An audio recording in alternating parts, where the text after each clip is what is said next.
I think what I don't want is just someone to say, yeah, I'm interested in buying your business. I'll give you $100,000 for 50% of your business. Hello there, Joe McCord from Pinch Payments here. Welcome to the very first episode of PMYD, the podcast that focuses on the people behind the companies that work with Pinch, from integration partners through to referral partners and merchants.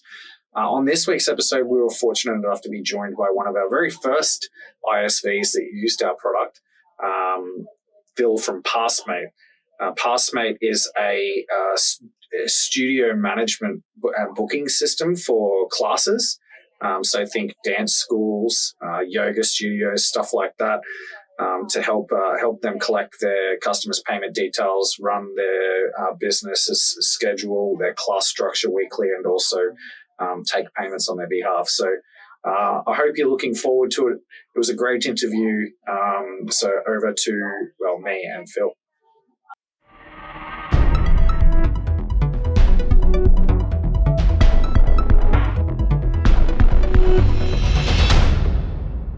I'm here with Phil from Passmate. Phil, it's an absolute pleasure to have you as our very first guest. Can you remind me, where did this whole Pinch Passmate Phil journey start? How did you get in touch with us in that first place? Yeah, so I was working out of Bundaberg at the time, and at that point I went to a networking event randomly, invited by a friend, and came across a guy, Dan, who recommended Pinch because he thought it would be really good for my clients to have the Xero integration, which is going to be taking a load off their mind for automated bookkeeping. And I thought, yes, absolutely, that's something that everyone's going to love. So far, no one's used it, but that's okay. We've got a brilliant platform, and I didn't realize the benefits of actually, that we're more than just that feature. Just actually working with Pinch from a startup point of view, having access to the main developers here has been fantastic, and the level of support has been incredible. So yeah. Anyway, straight into the Pinch promo. That was awesome. You mentioned Bundaberg. Is that where you grew up? No, so we were up there from my partner. Actually, she got a job working in Bundaberg for the lack of getting one here, which was crazy considering that she's in mental health.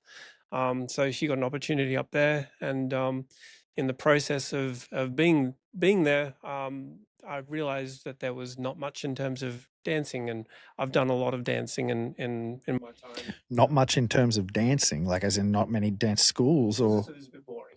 Oh, okay. No, Bundaberg's great, and we were on the coast, and so beautiful area, lots of cool people. But it was like when you were actually searching Bundaberg, what to do, it was like, oh, lots of people complaining about what there isn't. It's probably a lot of line dancing. Who knows? I never got into that, but there was a small Latin dancing community there. So I sort of got in contact with them. And I was encouraging Hannah. She got into actually leveling up what she had, which was just at that point just meeting in a park. I was like, why don't you actually start a school, make this proper, because it doesn't exist and Bundaberg needs it. Hannah's your client? Hannah's my client. So she's my number one client. She's ground zero. So she's been very, very tolerant of everything that I've put her through. But basically, I was helping her. That's how we feel about you. I feel the same. I feel so guilty. But it was the case that I was helping her setting up her website. And when she was just going through the process of choosing someone to actually manage passes for her classes. And that's where I realized there was an absolute need for something that made it simple, not just for the administrator of managing classes, but also making it easy for someone to purchase it and to have an account where they can go and easily understand exactly what it is that the classes that are being offered, when they start and they stop, and then what passes will let me in. I haven't seen any others that do it in a way that actually present that information in a very easy to understand, guided way through the sales pipeline through to completion. On top of that, there was waivers as well. No one really incorporates waivers, or at least if they do, it's a paid add-on. And I was like, well, that doesn't make sense. That's your core business. So that's where I really saw the need to sort of that's Pastmate. That's what we did, is solving needs from day one, basically. So it's a good segue. So I guess talking about Pastmate, the listeners aren't likely to have heard of Pastmate before. So let's just take a second to talk about that. What is Pastmate? Who's it for? And how can people get their hands on it? And who should be thinking about Pastmate as a solution? For sure. So Pastmate as a solution is aimed at anyone who runs classes, basically. So yes, definitely dance schools, but yoga studios, fitness studios, cooking classes, swimming schools, basically anyone who's actually running classes. And the one of the things that we noticed at the beginning was, like, a lot of the past managers that are out there, they're very much like, you'll have a card that allows you entry, and once it's punched 10 times, that's it, it's over. But what about for someone who wants to commit to a block? So say, for instance, you got a start date and end date, and you got a 6-week course. My system will allow for the purchasing of an entire course for that period of time, which is quite unique, and I don't understand why that's not something that's more widely adopted. But it works in with a block, so you can purchase a block, and it's like, yes, I want to do cooking level 1, and that's going to give me 6 classes. So very term centric. And you referred before to dancing. You are a dancer. I am. I have done it since 2013, and yeah, I love it. It's part of my life now. Yeah, and so we were just talking before we started recording about that epiphany moment that so many tech founders have, that kind of leads to them developing the solution, right? Like leads to them actually like discovering that problem that then becomes the product that then becomes their life. You as a dancer, having built this Pastmate product, I'm assuming that there was some moment in time when you, in the act of attending some of these classes, must have had that epiphany. Can you talk to us? Is that what happened? Well, yeah, it was literally in trying to find some. The epiphany was just prior to actually helping Hannah with setting up her classes. It was actually helping another friend setting up her business for a remedial massage business, and we found a product that was actually quite good for her. Worked in with WordPress, and it was so simple. At the end of it, it was so simple for me to set up, and it was so simple for someone to book in to book in for a massage, and that was an immediate boost to her business and a quality of life for her, less admin time, and she could just say, look, book online and walk through the door, basically. And that was great, especially considering that she's a lot of the time hands-on massage, just a hands-off thing. And so that was the first thing. The epiphany was when I was then helped Hannah. I was like, that does not exist. Like, and whatever is out there is not easy. It's not easy for admin. It's not easy for users of the system. So that was the epiphany. And yes, I said, hey, you know what? I can probably do this for you. And straight away, I was thinking to productize it and make that something that's available not just for Hannah, but to actually expand that. Little did I know how long it was going to take to actually achieve that, but hey. How long has it taken? So yeah, it's been going for about two and a bit years now. So it's cracked on definitely a lot longer than I'd thought it would.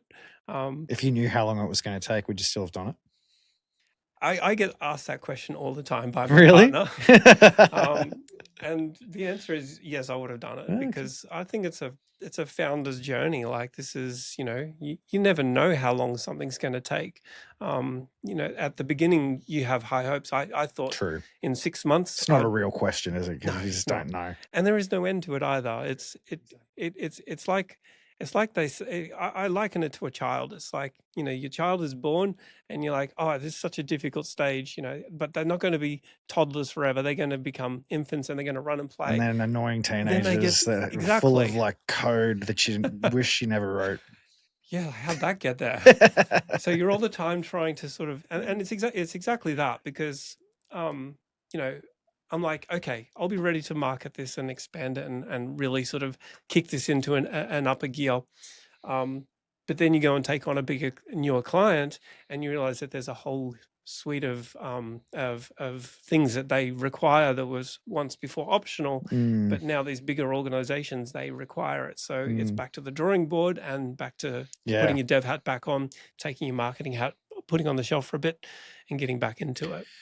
Yeah, it's an interesting one because you're mentioning, dance schools, swim schools, and talking about the concept of classes.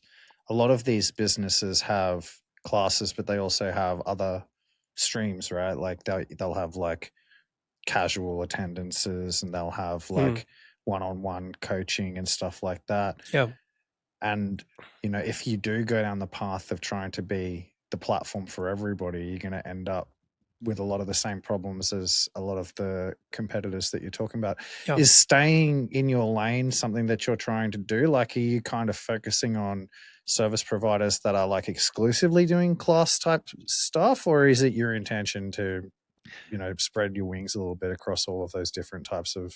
Yeah, good question. The core will always be the niche that it was fit for from the beginning, and no one's been focusing. I think everyone else is focusing on the gyms and stuff like that. And I don't think I've ever really set out to compete with gyms because that's already a market that's pretty well, taken care of. So my focus will definitely be on that. But as a side, as a complementary suite of tools, event management is something that would actually naturally fit in with any dance school because they all have events. So that is something that is definitely on the roadmap. Is the stuff that is event management as well. But again, it's just one of those things that is definitely heavily dominated by a lot of big players, and so I've definitely chosen the niche approach. So, I mean, there must be so many people around Australia who are, running Pilates in the park Mm. and, doing like classes out of their houses and things like that. Is that kind of the type of customer that you're? 100%, because and that really leads nicely into the pricing model, Yeah, I which was going is, to ask. yeah, that's uh a lot of them are very much, they might have a decent starting price, but then like one of my competitors, they had a, I think it was even free to get started, but then if you wanted to be able to send emails out, that's $100 plus a month Mm, to actually have that functionality. yeah. And literally everything that should be part of your platform is an add-on. And so a lot of them ended up spending $500-600 a month. Yeah, it's just too much for somebody who's just running a class out of their house, isn't it? Yes, and that's really where I wanted to be able to sort of take it, to say, hey, look, it doesn't matter whether you have 5 students or 500 students, the platform scales with you. So if you're not using the platform, you only have 5 users, you'll pay less than someone who has more, and Mm. you get all the functionality that all the bigger players have as well. So that's a pretty unique uh, selling point there. Yeah, and I expect a lot of the people who'll listen to this are going to be, businesses, Mm, other founders and stuff like that. It's probably, a good way to introduce the idea of having embedded payments like Pinch mm, or Glassbox, as it were, in a ISV integrated software vendor setting like yours, because the question you would ask is, if you're going to try to offer a really inexpensive solution to a market that is going to struggle for you to extract too much revenue from them, how do you generate enough of a total addressable market to justify the amount of work that you're going to put into this thing? And payments revenue for a software vendor is actually a really good way to do that, because you don't necessarily have to take the revenue off of the merchants that you're servicing. You're just taking a processing fee mm. from the payer. And Yep. so even though these business owners themselves might not actually be, large, massive, small businesses that are like successful, their payers are generally, pretty reasonably well off, right? It's an affluent market for the end user. So Mm. you did mention you have 6,000 customers at the moment, and I think you were referring to like a 10 days of classes. So you must already be thinking about the end payer experience as a potential part of your growth model. Yeah, and ultimately everyone who's using this system is getting familiar with it, and it's actually funny because the process of becoming registered, Even to one organization I signed up just recently, of the 500 active clients in this one organization, 300 of them actually went through the process of just registering. Even if they were already part of the system, they wanted to actually register. They wanted to go through, sign the waiver, which I was quite surprised. Like that's a level of investment in what it is that they're doing and that they love. They all love to dance and they love to be part of this community. And that was really cool, I thought, to actually have that. This really is a testament to how painless it is for them to actually do that. And that's what I think from a business point of view, you want to make it as easy as possible for a business to come on board and for their clients to come on board.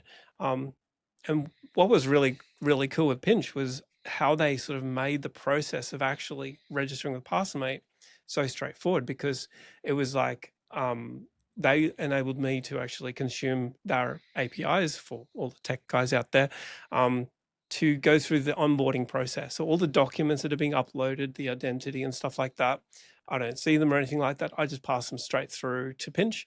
And that was really cool because from that perspective, yes, I've registered with Pinch, but I didn't have to go off somewhere else. I wanted to be as painless as possible in every aspect of interacting with the service, to be painless, and not ridiculously expensive. It's like, oh no, I've committed now. The amount of small operators out there that end up resorting to an Excel document because there is this nothing out there that suits their needs. I really want it to be for the mum and dad operators out there. They want to have more time. They want to have more quality of life. That's really my main game. So we could take this in two directions here. I'll take it in the obvious one first. You mentioned working with Pinch. You're talking about like, using our APIs and stuff like that. Yep. What's been the experience of working with Pinch? You mentioned before you've helped people with websites and stuff like that. So I assume you've had experience working with some of the other providers out there, like, building like payments workflows in websites and such. How have you found it been working with our team? Well, good question. Because when you're a founder and you're trying to sort of address the technical issues and trying to think, how am I going to do this? I'll never forget. It was like, well, okay, so I need a payment gateway. Who am I going to go? Stripe. Let's just name it. Weren't bleep interested. that out, Michaela. I'm just kidding. Keep going. They just weren't interested. They basically rejected the application. They rejected your application? Yeah. I didn't even know that they did that. Well, it was like, because I didn't want it to be where it was like, I didn't want it to be that I have the account with Stripe and then I have everyone paying me and then I'll pay them. I just didn't want to be the middleman there. It's like, no, the relationship should be between the business and that provider, which is Pinch or Stripe, as it were. And I act as the intermediary, which is basically doing payments on their behalf and making sure that I can track how those payments are going, the status of them. And that was, and on top of that, to support my pricing model, which is to be able to support the lower operators. They pay that $29 a month, which is our basic fee. And most don't pay more than that, but we do take that clipping of a 1.5% clipping off payments, which means as you grow, I can grow too. That's a really good way to do it too, because it does mean that you as a platform developer are always financially incentivized to make sure that your product has value. Yeah, 100%. Like actual genuine user value, not just like, extracting revenue from people who might otherwise not really be able to afford it. Yeah. Yeah. So AI, right? Everybody talks about AI. If we didn't talk about AI, the algorithms probably wouldn't pick up the content. So we'll have a quick conversation about AI. We did talk before the episode started about this. You've been using AI now in your platform, and it seems like everyone I talk to has been using AI in their coding. Can you give us a little bit of like an overview of what you've been doing with AI, as not just like in terms of coding on your platform, but embedding? You were mentioning you were looking at potentially embedding some agentic stuff inside Passmate. Yes. No, there's a lot of topics in there. Well, let's start with just you talking about the coding stuff first. Yeah, sure. So in terms of the coding, because I'm actually pretty close with you guys at Pinch. I'm actually friends with lead developer. Here's Damien. Yeah, that's DK. DK. Yep. And absolute legend of a guy. So he's been really fun to hang out with, and socially he's invited me out to a couple of things as well, including a one-day workshop, and that was where it was just clear as day. I have to do this. I think I'd been resisting it quite a bit because I'm like, I don't want to be teaching its models. I don't want my code to be copied and then given to other people. I have now learned that that's not necessarily something that is a risk unless you're not paying for it. If you're not paying for it, sure, you're the product. But if you're paying a commercial membership, well, that's a breach of God knows what to be stealing your code, basically. So that has sort of satisfied my assuming concern. you trust them, like assuming you trust them, which is, that's we've kind of got no choice at this point but to trust exactly. them. Yeah. But I think the penny dropped on that day because being a small organization, like it's mostly myself plus the help of other casual people who will come and go into the platform. It's a lot of hats that I need to wear, and to be able to focus on that, I need to be able to deliver more. But it's kind of been a bit of a testament to where we're kind of going to be at the stage that I'm at with setting up this business, competing against the giants that are out there. It's I can be a lot more nimble, and I don't need a huge development team.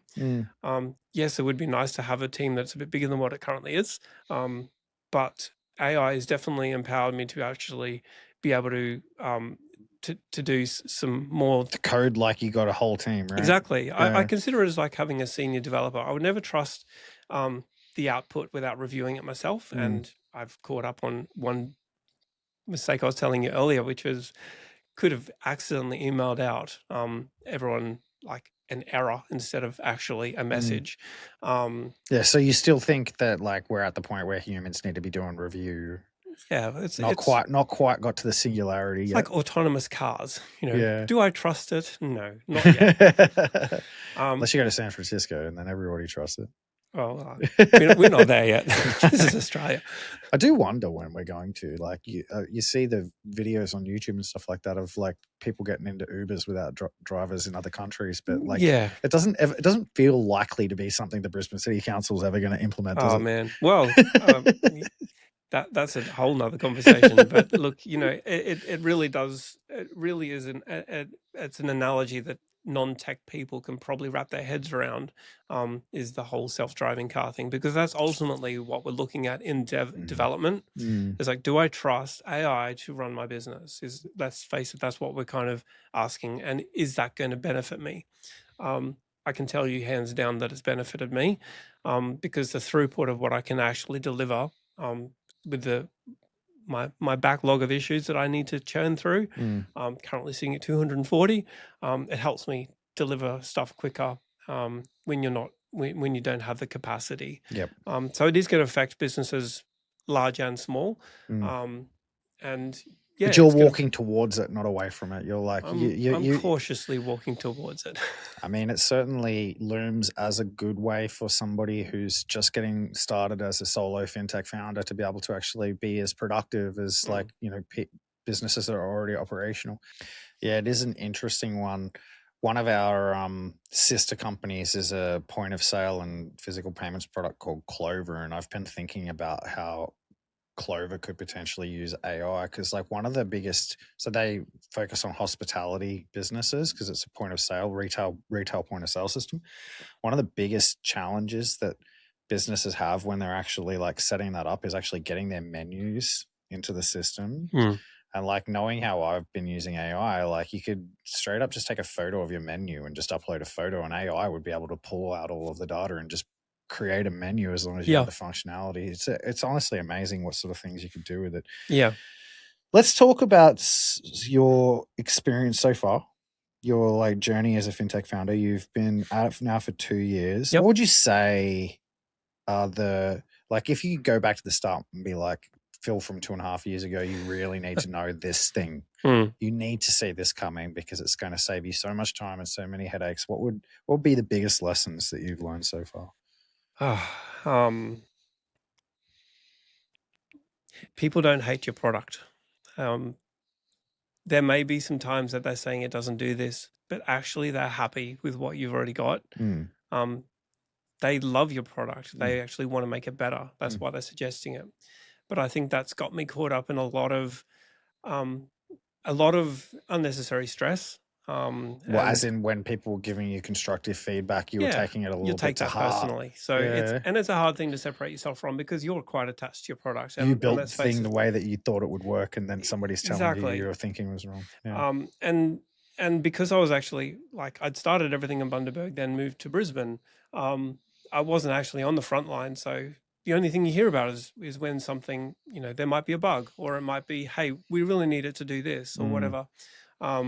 So it kind of makes you feel like, oh, I can't keep on top of this. And but actually, since I've actually started getting businesses in Brisbane as well, being there and actually seeing people come in and using the system, and their responses to a system that, like previously on one of the organizations, they would have a check-in system at the front door, which was so slow that they'd have a line going down the staircase on a second floor, out the front door, and down the street, just so I can check into a class that's already starting, is running late. Yep. Now people just walk straight through, and they're happy, and they're like, oh, this is nice, and it's faster. And so you've noticed that, like, you've seen that it's actually doing queue busting. Postmates doing 100%. queue busting. People just walk straight through. Yeah, I mean, queue busting is a thing that, like, big service providers like try to focus on, because it's like one of the biggest frustrations. Like, so could you see Postmate being used by, like, a big, metropolitan wellness center? Like, have you got your, like, eyes on that at all? Like, are there, and if so, like, what are the things that you think that you need to add to be able to get there if you aren't already there? Look, I think the fundamentals are there. Yeah. I guess what I'm getting at is, like, if there was somebody out there listening to this and they happened to be, say, like the CEO of Total Fusion or something like that, like, should they look at your product? Like, is it ready for that kind of level of operator yet? It is, but the thing is, this is where I'm always open to having those discussions. Right, you pivot to kind of help. And that's what I've been doing. Yeah. And it's because my product is not so embedded into a 20-year-old history of that code base. It's still at that point where I can actually make those pivotal decisions. In fact, I just made that, which is multiple location support. That was something that you have to have multiple accounts. If you want to have multiple locations, you have multiple accounts. So you got multi-location support now? I just pivoted that. And so, yes, now you can actually have separate landing pages for each of your locations with a separate check-in process. And yet under the hood, it's all still one back end, one system of seeing all your clients across multiple locations. But you got multiple like teachers per location, like that's manageable too. Oh, yeah, man, that sounds like it's probably pretty close to the mark for. Yeah, look, and again, it's like, usually the biggest sort of hurdle that a lot of these platforms run into. Yeah, it's in terms of where I'm trying to go right now, I'm trying to go for smaller operators at this point. That's not to say I'm not interested, but it's like I know that they're the ones who need the help. Yeah. So I don't want it to be something that is suddenly making this product into something that's so big that it starts excluding them. So, and someone asked me the other day, what happens if you get bought out? I'm like, well, sure, as long as they maintain my ultimate vision for what this is to be, which is something that is to help the mums and dads, the creatives that are out there. Like, no one wants to be doing admin work, let's face it. And they've got families to come home to. And that was the biggest thing. As long as I'm adhering to that, I don't mind who I take on, but my focus is definitely making sure that the smaller operators are taken care of as well. So, I mean, Pinch Payments' whole thing is about getting service-based businesses paid easier. Obviously, we have a product in our own arsenal that plugs into Xero and stuff. We've kind of alluded to that, and I would assume a lot of people listening to this already know about that.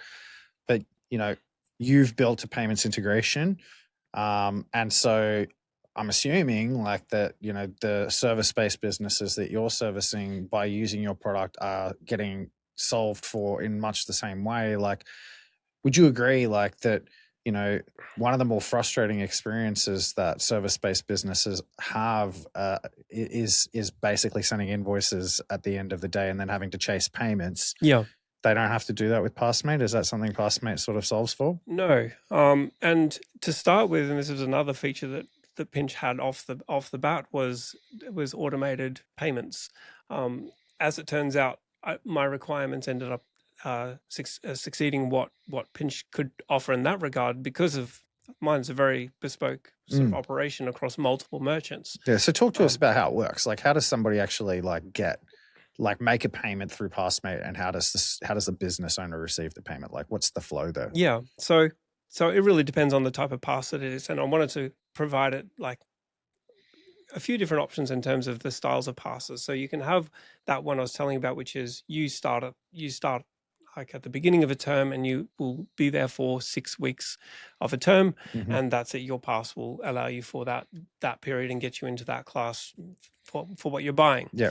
Or it might be that you can't commit to it coming every week. You might come every second or third week, so you might want to have a flexible pass. So it's like a different type of pass. Or it might be, you know what, unlimited. I just want to come unlimited, start and end date, and that's what I'm going to do. I'll pay for 3 months. So for those types of payments, it is paying up front. Yep. So we accept the payment up front. So that's just literally registering with Passmate. They become a All done online? All online. Yeah. Okay.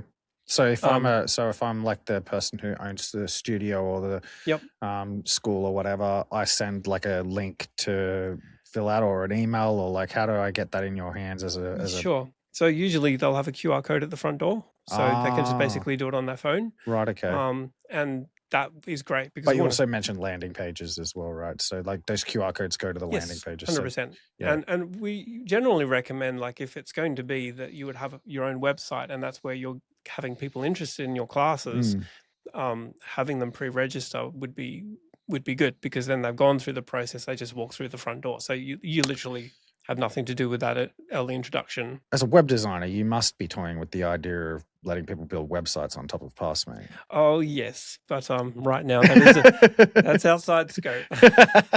I can see, but Phil, I mean, we're talking about like businesses that are so small that like a landing page could essentially be a website, right? Well, that's it. It already is. Yeah. Like essentially every client of Passmate has their own landing page, which is a professional presentation. They've got a lovely image that they can have behind. Yeah. Their logo's prominent, and it's all designed very nicely.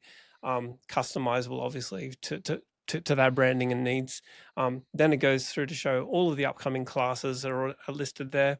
If they expand on one of them, they can actually say what passes will actually get me into this particular class. It then moves you down to the bottom of the page. You can then say, oh, okay, these are the passes that will get me into it. Then you can read through each of the descriptions to say which one's the suitable one for me. If they like it, then they'll click purchase now. That then takes them to the registration process, and the waiver is completed at that point. So never something you have to be worried about is indemnity waivers, and then takes them through the pipeline of making that purchase. But circling back to what you're saying before, that was the upfront payment gets you that pass. The other one, which is a big need, is membership based. Yeah, I was going to ask. Yeah, but like it sounded to me like you were trying not to kind of serve the membership based. No, absolutely membership. Okay. So that is I think probably most the of biggest the sell. Yeah. And that was a lot of work to do, because there's a lot of logic in that. Yeah, because it can be so many variations. Yeah. So families, 2 kids, 3 kids. Exactly. Yeah. So 1 term, 2 terms, 1 week at a time. Yeah, there's so many variations. I want to pause. I want to go on holidays. And skip a payment. Yeah. You know, what happens if they skip it? Well, this is now, like you're saying, like if you've built that functionality, you could run gyms. Yeah. I actually would say that managing a gym on my system is actually quite easy compared to classes. Classes are the ones that are like a gym's quite easy. It's like, do you have a membership or don't you? But a class is something that has a predefined, not to get too technical, but there is a lot more in sort of database operations in working out, do you or don't you have a pass for that class you're trying to attend. So it's actually a lot more complicated. The same could be said for events as well, which is why I'm not ruling out the possibility that I will sidestep into events as well. So any organization that runs events, eventually it'll all be done through the same platform, and then everyone who attends event is now in your system. That is also someone who you can actually communicate with, and communication is another big part of the system that was definitely made difficult by some of the other systems. Is like communication is not really a strength. Like, for instance, a lot of them will allow you to communicate, but they might not say, do you want to communicate with the guys who were who came to Salsa last week or Bachata last week? It's like everyone or nothing. So that was something that I made as part of the process as well, communication. So you can easily communicate with your clients. That's awesome. Mm. So let's talk about what you're most proud of. Mm. I mean, actually being a fintech founder is a pretty cool thing. Like it's something like a lot of people dream about and don't actually ever get to. So like, I assume you're pretty proud of the fact you actually have a product in market. Like that's pretty remarkable. Yep. But is there anything particularly that you've achieved throughout this, aside from that, like, stands out as like, a major thing that you've kind of like now you can look back on and say, I did that. Like that's something that I'll be able to say that I've done. Yeah. I think I think working with one of the dance schools here in Brisbane, which is huge, they got 60, 70 people in a class. Feel free to shout them out. And that's definitely Dance Culture and Annalie. Culture. And James is the owner, and he's trusted me to sort of take on that, which was huge for him, honestly, to trust me with that, especially coming away from one of my big competitors. And he was forced to pay to exit, and he still did that because he had that much faith in what I was working on. That's amazing. Yeah. So that was, so huge shout out to Dance Culture, and they're amazing. If you want to get into dance, honestly, these guys, they're so dedicated to what they do, and have come from a really good place as well. But yeah, for Dance Culture, when I was standing at the back of reception and just actually looking at a room full of people and thinking that all walked through the door and they've all checked in, and it was seamless. There was no hitch-ups. That was amazing. And the other thing I'll just say, that's some real good validation. That was. Yeah. It was like, the system's amazing if no one notices it. It's kind of a double-edged sword there. Like it's great because no one's noticing it. It doesn't give you much in terms of the validation, but it's still really cool because that's what you want, is a system that's not in the way and pissing people off. Yeah. Sorry for saying that, but no, it's okay. The other thing that I actually would say is my proud moment was probably the integration with Pinch with regards to the onboarding of the payment system. And that was never more of a testament when, except for when I was, I hadn't actually enabled notifications. I never knew that someone had actually signed up as a business. They'd gone through the process of actually onboarding with Pinch, and that all happened without me knowing about it. Yeah. That was pretty cool. Like that's true automation there, and that's really what I'm wanting to get it to, not just for my business, but for every business that's using me. Is we should be automating as much as possible. That's the ultimate game there. So, what's success look like over the next 12 months? Like, what are your goals? What are you hoping to achieve? Sure. Success for me is having a client base that is bigger than what it currently is. So yes, I've got a lot of. Let's get you one more. That's good. I mean, like incremental gains, right? Exactly. And look, I'm very much committed to growing this slowly. I think what a lot of founders do is they're like, great, I got this great idea. Let's go and get some money, and they'll get investors on board, and they'll have all this money. Right, and let's go and hire a development team, and we're going to build this, and we've got to go quickly. Honestly, if I hadn't have gone slowly, I don't know where I'd be, because like I would be run off my feet with. I'm glad I've taken it slow. I'm glad I've actually just worked one-on-one with a few business operators and really tweaked the system as I was going, and addressing those as I grew. Because honestly, I think a lot of people, they grow too big too fast and then realize they burnt through that money that they had. Especially now with AI, I think we're in a very cool time, which is you can actually you can actually start a business with not much and grow it from not much, and scale it reasonably. Take investment on board when your business is worth a lot more money, which means you're not putting so much in up front, so you can be slower, you can take time. Yeah. I think what I don't want is just someone to say, yeah, I'm interested in buying your business. I'll give you $100,000 for 50% of your business. Yeah. Like that's, the era of the vibe code is upon us. Eh? Yes, it is. It's only going to be hard for somebody to rock up to Shark Tank with like a SaaS project that they've built and try to get any investment when the shark could probably vibe code it in Lovable in half an hour themselves. Mate, thanks so much for coming in. Pleasure. It's been awesome. It sounds like you've had a good experience working with the Pinch team so far. So shout out to Damien and everybody, Cameron, who's been, I'm sure, helping you along the way. Tell us where we can find Passmate. Like, how can we? Is it up online? Sign up online? But it's not Passmate. It's M8. M8. The number 8. So that's PASSM8.com.au. Just.com. Yep. Passmate.com. Free trials, anything like that? Yep. So and that's just click a button and you'll have an account set up. You can start using it straight away. You can even start running your classes off it.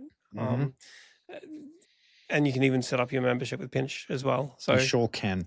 Yeah, absolutely. And we make that as painless as possible. So there's nothing stopping you from doing that. And be up within 24 hours. You could be running your classes. Awesome. That depends on Pinch on getting that part set up. But it is true. It is quicker for people to get up and running with Passmate without Pinch, but we're pretty quick too compared to. I have to say that the Pinch team have been pretty amazing with how fast they have turned around. Like actually, that streamlined process now of actually having all that documentation sent through to Pinch, it has definitely reduced that the painfulness of getting set up. And so much so is like, someone was actually up and operating within, I think it was 2 days. So that's full operation with payments, with Pinch all sorted out. So clip that. Cool. Just kidding. Actually, we will clip that. Yes, awesome. Would you let's have another conversation in 6 months' time or so, and we'll see how far you've come. Sounds good. If anybody out there is interested in potentially, we've got a lot of people in our network who, might know people that might be interested in Passmate. Do you have any kind of referral thing going on that they could potentially sign up to? I know you were introduced. You mentioned Dan at the start. Elaborate. Dan from Venue Smart. They love the referral stuff. I'm sure that the Venue Smart, all of those people out there in the Venue Smart universe would probably have 1,000,001 potential clients for you. How would they go about referring to you? Sure. It's still in the early process, but it has been discussed. Cool. So I haven't worked on the mechanics of that yet, but definitely interested in talking more. If someone wants to look at it as a referral-based process, by all means. Awesome. That was Phil from Passmate, and that's it. That's episode 1 of PMID. That was awesome.